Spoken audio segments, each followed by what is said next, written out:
Hey guys, here's Louie with an update on the next project on the 68 Firebird, the bird that came back from the dead.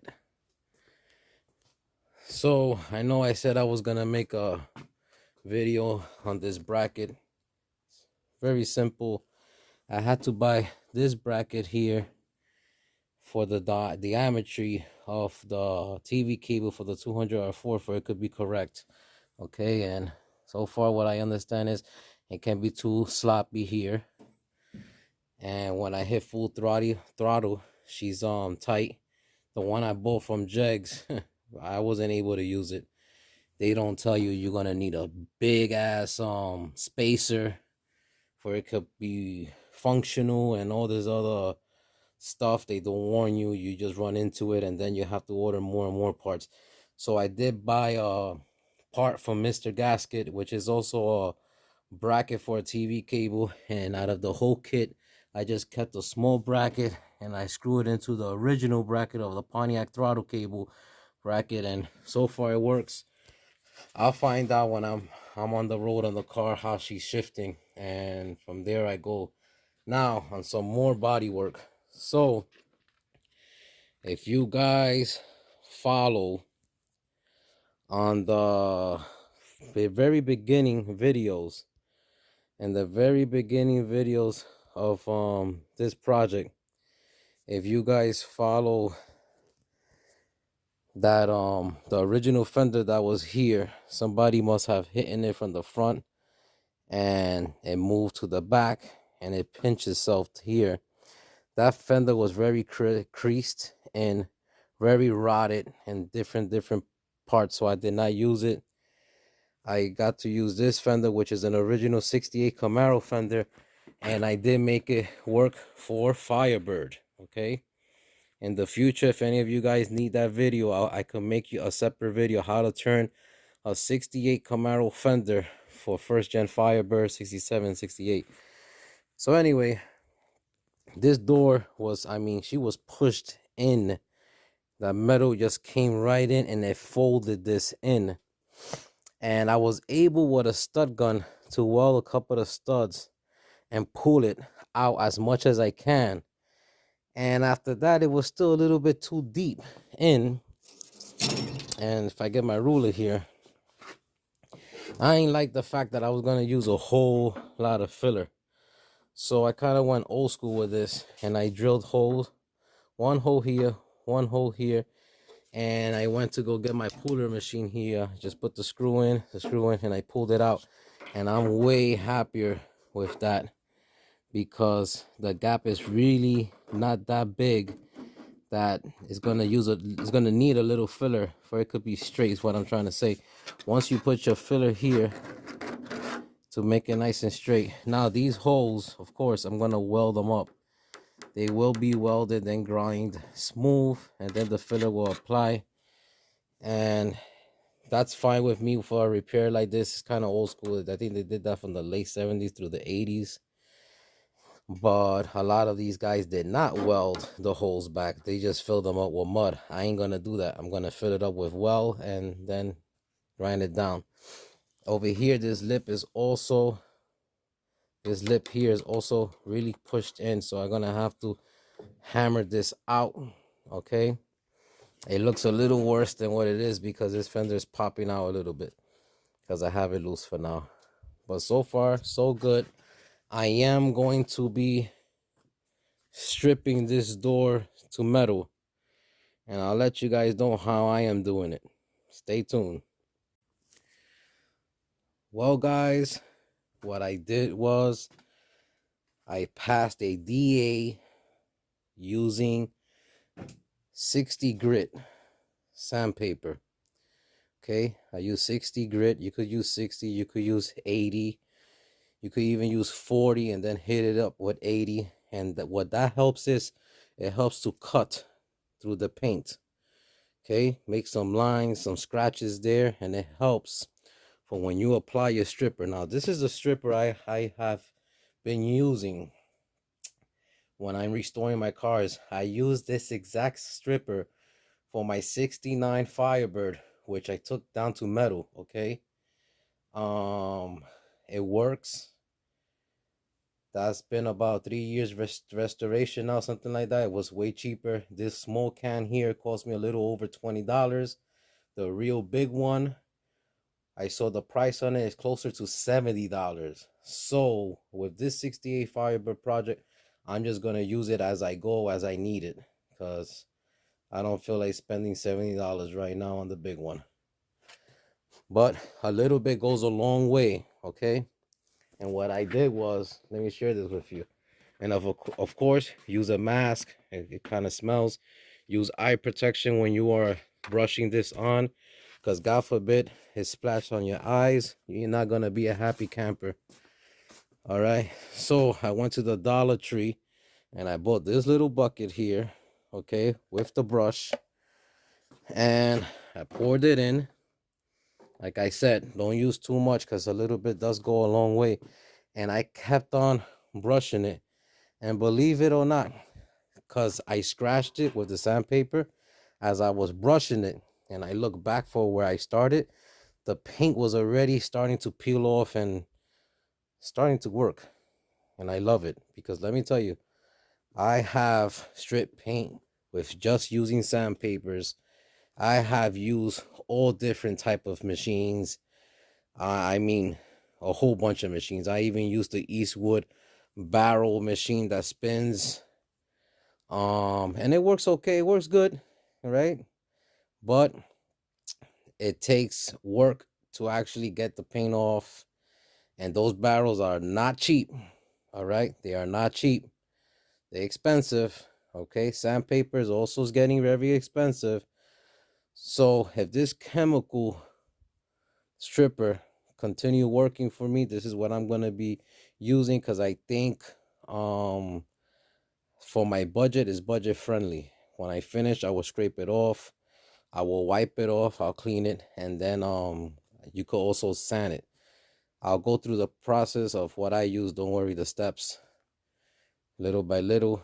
But this is what I'm going to be using.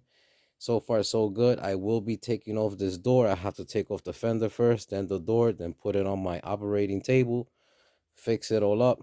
And this is a game of putting it on, taking it off, putting it on, taking it off until she's nice and straight. All right, guys, this is a scraper, okay? Has a blade on it. I already scraped over here. Okay, check this out. That's the paint. Look at how nice and easy it comes out. Okay, just go slow, okay, and keep your scraper as close as you can without touching. So I'm like a finger length. You see, I leave my finger out, and before I touch the door, that's about that close. I don't go like this I don't want to gouge the metal. All right, so just keep your scraper a little low, a little close to the panel. And look at that. Look at this. Look at how nice and easy that works.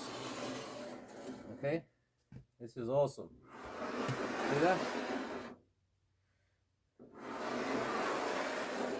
Look at that. In less than 10 minutes, I'm already scraping off paint. Look at that. Check that out. You see that?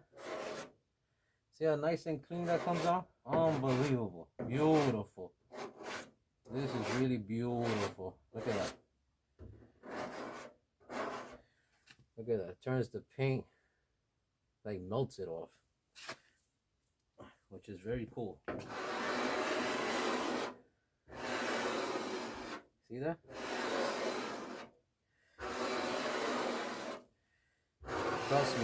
Trust me, is a big game changer to do it like this.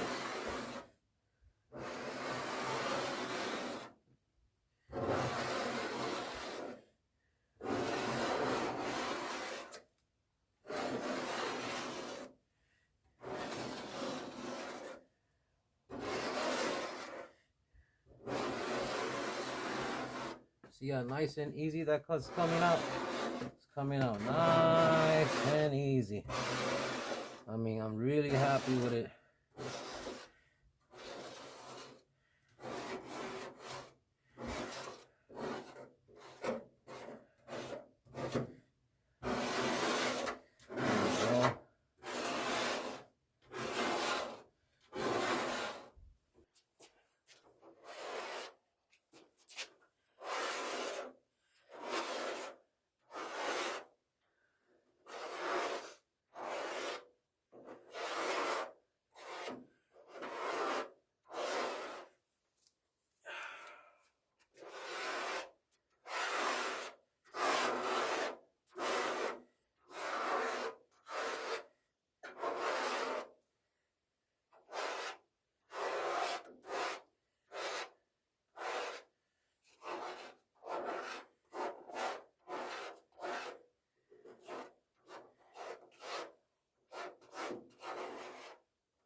All right, guys. So I believe in less than 10 minutes.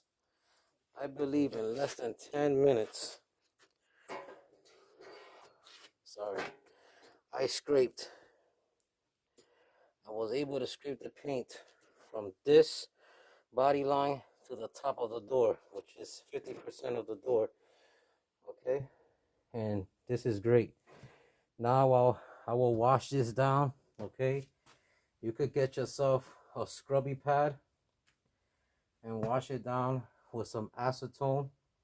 Okay, clean this out, and when you're about to approach your body work, get a DA and sand it with 80 grit. You should be fine. Okay, guys, so I put back the door on the Firebird. All right, I stripped the paint all the way down. It still has a little paint left to go, but the rest I will sand that down with a DA using 80 grit sandpaper. Okay, the stripper makes your life way easier taking off paint. That's just my experience, my opinion, and I like it way better. It's faster. Now, if you guys remember, this door right here, this was pushed all the way in, and like I said, if you see previous videos, the very beginning videos as I'm explaining the car, it was really nasty here. Okay, now granted, I don't have this bolted all the way down, but me pushing it in, you guys could see how nice is that body line. So my next move will be to weld these holes, all right, and work this out with some body filler. It's not a big deal compared to that big dent that was there, because if I left that big dent inside the door, I would have to really fill it in thick with body filler, and I do not like to do that on body panels on cars, because the thicker you go with the filler, the more chance you have of it cracking on you. And filler wasn't invented to fill holes, big dents. You know, small little things is okay, no problem. So far, so good. A little hammer and dolly, and I got to fix this edge of the door. Really happy how everything worked out. Like I said, once I bolt that down, look at how she fits.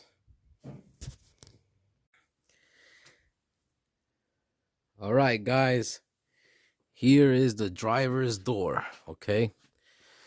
So, like I said in the beginning of the video, I first sand the door with a sander, okay? I use electrical sanders. I use DAs that are ran by an air compressor, okay? Anything that you're able to do or auto body work to and get some paint sanded. That's what I use. And that helps the scratches that 80 grit does to the paint. It opens it up, okay, by scratching it. And I apply the paint stripper. I wait about 8 minutes, let's say, and as it starts bubbling up, I start scraping with a scraper, okay? This door took me one time to use the paint stripper, and I'll say about 2 times using the DA with 80 grit, and it got it this far. Okay, it's a lot of metal showing, and in some spots I decided not to go all the way down to metal. All right, some spots are still showing primer. I'm gonna sand this one more time with like 180. Okay, I also have the fender here sanded. I will be sanding this more down to more, if I could see more metal, get rid of some of that paint. So I still got more to go on the fender. Here I'm really happy because I did a rust repair on the bottom, and I also did this huge dent repair here. This is where the door was creased in and dented in with the hit that happened in front of the fender. And as you guys can see, the metal came out really nice here. Now I just need to use a little filler and she'll look excellent. So far, so good. At the bottom, I did a rust repair at the bottom corner over here. I did a rust repair. Came out nice. Okay. So far, so good. I will get her in a little bit of primer to protect the bare metal. All right. Later on, I will start sanding in here more to get in some primer. But right now, I'm concerned on this bare metal showing here, getting some primer. And then I'll put some filler and sand that, block sand that smooth and straight. All right, guys. Here is the first day I am back in the garage on the 68 Firebird. I am back because I was at the hospital. My wife gave birth to a beautiful baby boy. So this one more member to the family. That being said, I usually have a kid and I get a car for them. Funny thing, but it's true. So now that I have 4 kids, I technically have 4 Firebirds, but I am going to sell 168. I happen to have 2 68s right now. Or I might even keep that 68 and turn my 69 Firebird to a Trans Am tribute car. I don't know. I haven't made up my mind. But something like that was going to work out. Anyway, here goes the 68 Firebird. One whole side. Body work is completely finished and prime. My last step will be sanding this primer using like 180. From there, I am going to buy a high build primer, and it's going to be the color that I will paint this car. So when you guys see this car next time, and it will be all primed with the hood on, this is going to be the hood I'm going to be using. It originally was on my 69 Firebird. When I have all the body panels done, I will prime the car with a high build primer with the color that I am choosing, that the car will have as final stage all painted. Now, this door did have some damages here on the body line. Okay, I worked all that out. And if you guys watch the very beginning of this video, there was a big dent in here that I pulled out, did body work, and this lip going all the way down was in because she was bended. Due to an accident in the front, this fender shifted. It pinched the door, and somebody that had the car at that time kept opening the door, this being pinched. So it forced the metal more back, pinching the door. And there goes the crease that it had going in and the dent right here. I love the way everything came out. And guys, yes, this is the 68 Camaro fender that I turned into a first gen Firebird fender. Okay, everything is nice. I don't know if you, yeah, there goes the holes for the Firebird emblem and the bird on the front. This is all nice. Okay, I mean, I love the way it came out. I wish I could put the car, I wish I could put this Firebird outside for you guys to see how nice it actually came out, but there's a snowstorm going outside right now, and I don't want to put my car in the snow. But guys, so far so good. I have the next side to do. I won't be filming that because it's basically the same thing, sanding, stripping off the paint, working my body damage, which I'm very happy to say that on the other side, I really don't have that much body damage. It's like little dings on the fender and on the door, but nothing major. This was the hard side, so I always start with the hard side first. Well, guys, I'm down to a fender, a door, and the hood, and the top cowl panel, and I'm practically done with the whole body. And once I am done with all that, I'm going to work on the inside dashboard, getting it prepped for paint, which I will share with you guys. Is either going to be the dashboard painted first, the color that I'm going to use for the car, or the body. What you guys going to see. It's going to come out nice. This car will be a beautiful Firebird. Stay tuned. Please keep sharing, keep subscribing. That helps me build my channel. I work very hard to show you guys how it's done, how I do it. And so far, I think I do a great job because my channel keeps growing. I keep getting compliments. And when I drive my cars, I get a lot of compliments out in the road.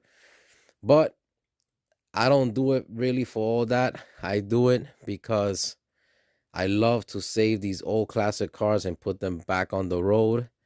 And yes, it will be great if my YouTube channel will grow because it will help me making these videos and continue to grow and share the information with you guys.